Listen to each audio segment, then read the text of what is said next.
కళాశాల యొక్క స్థితిగతులు ఏ రకంగా ఉన్నాయనేది ఆలోచించినప్పుడు వాటన్నిటికీ మూలం విద్యార్థుల యొక్క క్లాసులు అటెండెన్స్ అనేది. క్లాసులకు అటెండెన్స్ కాకుండా కేవలం ఎగ్జామినేషన్స్ రాసే విషయంలో పలు మార్గాలు, బలహీనమైన మార్గాలను ఆశ్రయించడానికి ప్రయత్నాలు చేయటం కేవలం తాత్కాలికంగా విజయం సాధించడం సాధ్యపడుతుందేమో, కానీ విజ్ఞానపరంగా మరి ఈనాడు ప్రపంచంలో ఎంత కాంపిటీషన్ ఉంది, పోటీతత్వం ఉందో మీ అందరికీ తెలియని విషయం కాదు. ఇక్కడి నుంచి బయటకు వెళ్ళి సమాజంలో ఒక ఉద్యోగం సంపాదించుకోవాలంటే కేవలం మనకున్న సబ్జెక్టే కాకుండా కమ్యూనికేటివ్ స్కిల్స్ అనేది కూడా అవసరం అనే విషయం మీ అందరికీ తెలుసు.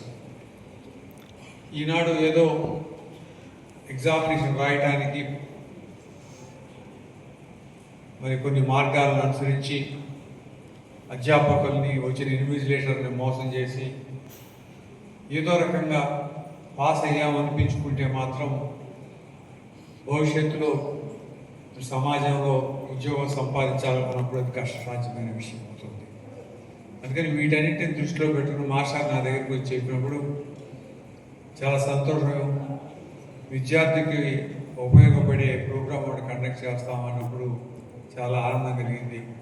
దానికి సుబ్రహ్మణ్యం గారిని అభినందిస్తూ దీనిలో పార్టిసిపేట్ చేసిన మిగిలిన అధ్యాపకురాలు కూడా వారి అందరికి కూడా అభినందనలు తెలియజేస్తున్నాం. అట్లాగే ఈ ప్రోగ్రామ్ వెల్కమ్ డ్రాస్ ముందు డ్యాన్స్ చేసిన అమ్మాయి పేరేంటి తెలియదు, కానీ అఖిల, ఆమె చాలా ఫాస్ట్గా, చాలా సమయోచనగా డ్యాన్స్ మూమెంట్స్ కానీ అన్నీ చక్కగా ఉంది. చాలా సంతోషం వేసింది. అది అటువంటి కార్యక్రమాలు కొన్ని ఈ రోజున ఉంటాయనే భావన మాస్టర్ అందరూ నాకు కలిగించారు.